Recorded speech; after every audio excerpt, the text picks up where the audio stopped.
Caliban Prime has arrived, and its rework nearly a year ago has certainly had time for the dust to settle.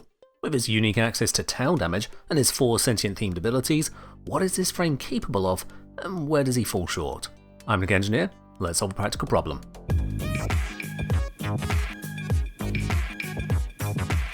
Caliban, like most frames, has its passive and 4 active abilities. Also like most frames, his passive is poor. On taking damage, Caliban and allies within normal affinity range gain damage reduction to the main type of damage that hit them, up to a max of 50%. It takes 10 hits of that type to reach this full reduction, and decays at 2% per second when unharmed for a few seconds. Usually speaking, builds which rely on resistance tanking will be using the Adaptation mod, which does not stack with Caliban's passive adaptation ability. Whichever bonus is higher, usually the mod, will be the one in effect. Adaptation the mod is 5 times more effective than Caliban's passive, albeit personal rather than shared with the team. In most circumstances, this passive will not be of real benefit. No, Caliban is a control and support frame, as reflected in his active abilities. We have Razor Gyre, a speedy spinning ability to dash either in a straight line, or you can control it for a tight curve for roughly the 1 second duration. It'll lightly damage enemies, recover your health and shields, potentially refund or recover energy too, and make some enemies a little more easy to trigger status effects on due to the Tau status effect. Sentient Wrath, a debuff ability, covering a sphere around you and making enemies in line of sight vulnerable to damage. If the affected enemies don't have crowd control protection at any point while vulnerable, they're also lifted up and incapacitated. Lethal Progeny, a summoning ability to bring one of 3 sentient squads. You pick from either Melee Conquerist, Range Ortholis, or a support Summerlist and its Coralist buddies. And then Fusion Strike, a converging laser beam of defense stripping, Tau proccing, damage dealing power. These give Caliban the ability to tank via shield hit points primarily, while employing crowd control and debuffs to his enemies. Let's dive a bit deeper though, starting with the simplest ability, Sentient Wrath. The damage vulnerability effect on it is exactly as written, and the crowd control lifted effect is also very simple. While the ability comes with 2000 Tau damage built into it, for most levels this amount of damage is meaningless. 2000 damage stops killing the hilariously weak butchers at level 37. Elite Lancers survive at just level 21. The ability also applies a Tau proc to each target for a mild buff to other status chance. The damage vulnerability effect, however, is relatively strong. It's a 35% damage increase at base, multiplied by your strength. If we compare this to the most basic of subsumes, Roar, that ability can provide a 30% damage buff multiplied by strength to damage dealt to all enemies for the entire duration. While Roar is additive with some bonuses, it's still more efficient and reliable than Caliban's damage vulnerability. Caliban's benefit is getting the crowd control effect alongside the damage vulnerability. It also can stack with Roar, whether subsumed or cast by another player. The next most simple part of Caliban's kit then is his first ability, Razor Gyre. In its base form, Razor Gyre is a mostly recovery ability, with token effects stapled to it. That recovery starts as health healing for every unique enemy hit by the ability. If you're at full health, the recovery instead moves into shields or overshields. The amount of restoration scales with your strength, providing you a hit point reset on demand. In combination with buffs that require you to have shields active, like Lethal Progeny or Molt Efficiency, this ability allows you to keep those buffs active without needing to use the Augur set. But then, the Augur set is really easy to accommodate, so that's not saying much. You also recoup 1/4 of the energy spent on this ability for each unique enemy hit, with no cap. This means 4 enemies refund the ability, 8 enemies pay it back twice over, and 16 unique enemies lined up will give you enough energy to cast your 4th ability once, regardless of your efficiency stat. This can be useful in high enemy density to bolster your energy reserves in a pinch. The requisite enemies in lower density missions, however, can be harder to come by. You'd also be spending time casting this repeatedly rather than actually getting work done. Still, if you combine Razor Gyre with Nourish, the energy multiplier affects the refund, allowing you to scale energy gain with strength. The other aspects of this ability are yet less impressive. The forward dash is quick, but very short-lived for the energy spent, and normal movement will usually be preferable. The ability hits 10 times a second for enemies in range, applying a 25% status chance that many times over. This can apply 2 to 3 procs enemies in range the whole time, which is a small 20 to 30% boost to your not Tau status chance. Not exactly build defining. Then there's the damage. While the damage is listed on the ability at 500 or 1000 on lifted targets, it won't automatically do that much. Because the ability hits 10 times a second, it deals 1/10 of the ability damage with each hit. For more distant enemies, or without boosting your range stat, you'll often hit fewer than 10 times per enemy, meaning they don't take the full damage listed. Even if they did, the base damage of this ability is 1/4 of the damage I already dismissed from Sentient Wrath. Lifted status and damage vulnerability isn't going to help here, the damage is simply low.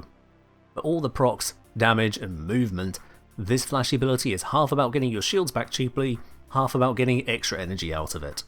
Augmented with Razor Mortar, Razor Gyre becomes substantially more offensive in combination with Lethal Progeny. It scoops up enemies you pass through, dumping them on the ability's end. If you have Orphalus summons active, they teleport to your location and unleash rapid fury on the enemies you dragged along, executing them. To understand the power that can bring, let's look at these Lethal Progeny and how lethal they really are. Lethal Progeny summons 3 Conquerors, or 3 Orphalus, or 1 Summerlist. You can't mix and match with a new cast replacing the old.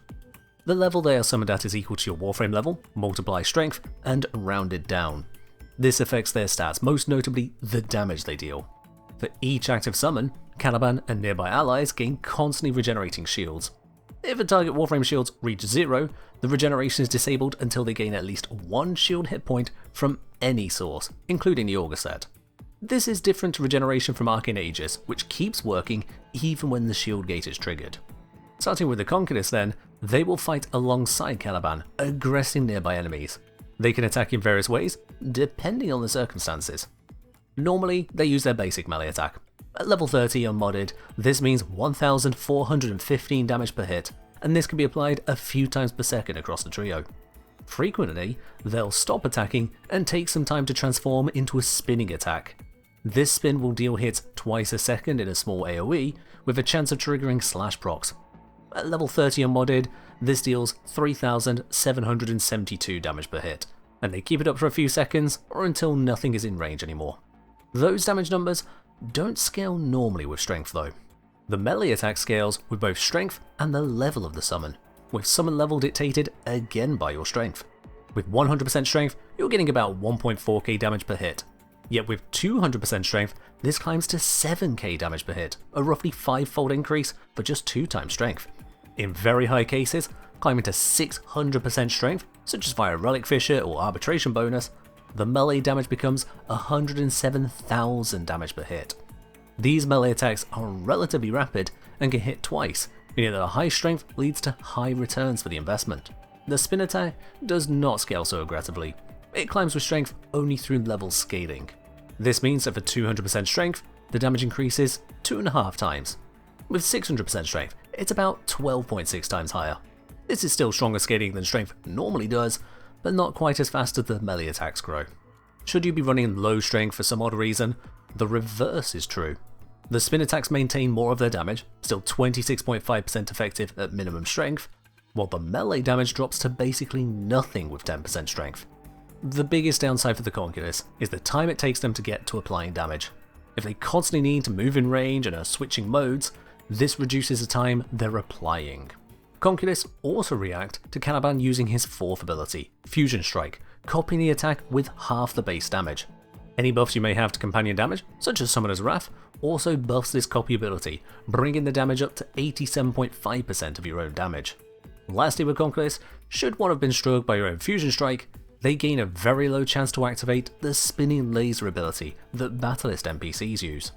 This laser deals only 10% of the damage per tick that the spinning melee attack does, albeit at much longer range. That's just 377 damage per hit unmodded, scaling only to 934 damage at 200% strength, or 4.8k damage at 600% strength. If you find yourself in a situation where 600% strength summons are needed, I doubt that less than 5k per hit is going to cut it. A Steel Path level 101 Elite Lancer has over 110,000 health at that relatively low tier, and that's before considering armor.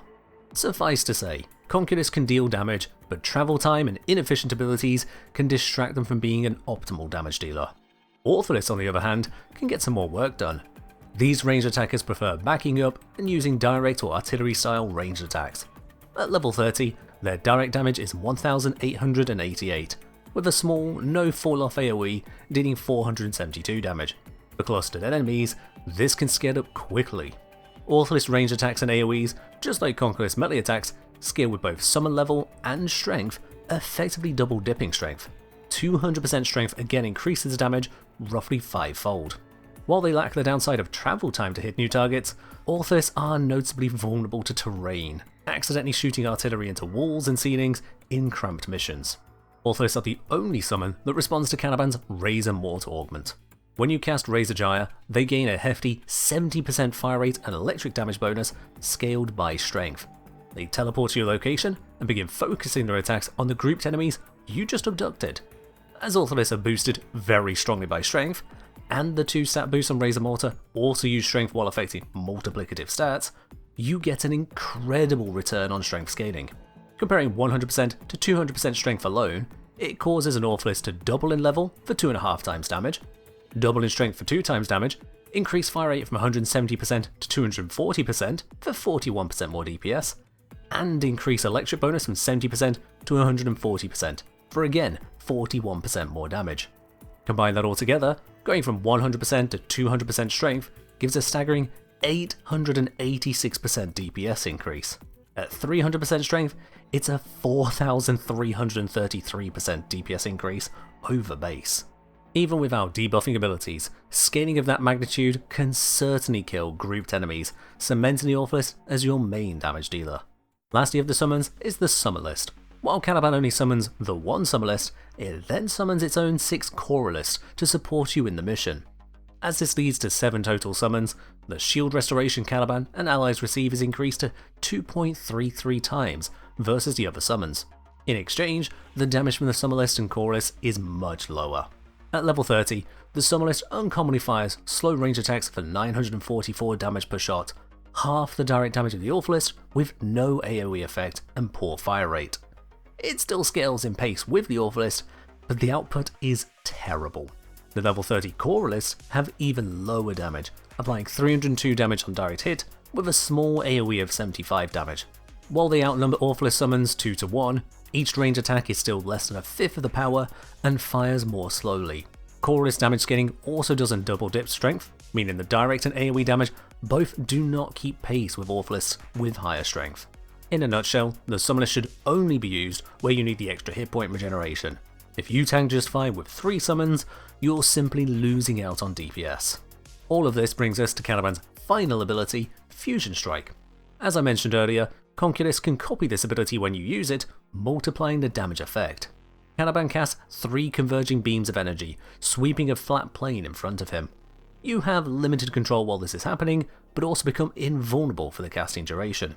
Enemies caught in the beams take Tau damage every 10th of a second, equal to 10% of the DPS listed on the ability.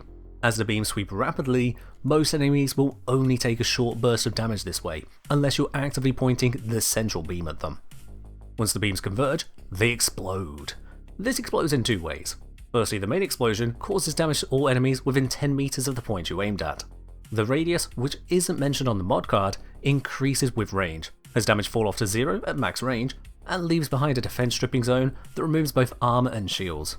With 200% or more strength, all defenses are stripped in this fashion. While Caliban can cast his zone at range and have it linger for a short time, the affected radius is smaller than the armor strips of Ember, Frost, Hildred and Zaku, yet usually costing more too. Secondly, every enemy touched by one of the fusion beams explodes. The energy that emits from them will damage them directly and any other enemies within 2 meters of them. This radius is again modified by range, and again has 100% damage fall off, meaning it deals 0 damage at the very edge of the radius. If the enemy hitbox is shaped just right, the explosion can headshot for triple damage, as seen on Lumbering Fragments. You still can't just read the mod card about this though, as there are details wrong. The mod card shows the explosion fall off is 1 meter. A fixed fall off of 1 meter is nonsense and doesn't match any observations. I suspect this is a units issue, as whoever put in the damage fall off meant to put in 100%, like with normal radial attacks. This value would just be the number 1, but they accidentally set it to show in meters rather than a percent. Also, the mod card shows the Convergence Explosion at 750 base damage and Enemy Detonation at 5000 damage, both scaled by strength. It's actually the other way around. You get one high range 5000 damage explosion from Convergence, and then a series of very small 750 damage explosions from each struck enemy. It's a simple mix-up, but it also drastically weakens the power of the ability. Enemies deal less than 1/6 of the damage to themselves than they should be doing. Worse still, grouping the enemies won't give you a large uptick in damage, as the base 750 damage just can't go very far. If you had 10 enemies in a cluster, scooped up by the Sciotid for example, they can take at most 12,500 damage from this ability, multiplied by strength. Were the damage numbers fixed to match the mod card, they'd instead take 50,750 damage, multiplied by strength. On top of all this, Fusion Strike can apply Tau procs with the beams at 20% per tick, staggers enemies, and triggers Conquerors to copy the damaging effects at reduced strength. Like much of Caliban's kit, there are a lot of features stapled together with mixed and sadly mediocre results. With all these abilities exposed down to their technical details, the honest takeaway is that Caliban is full of mid-grade features, a jack of all trades yet master of none.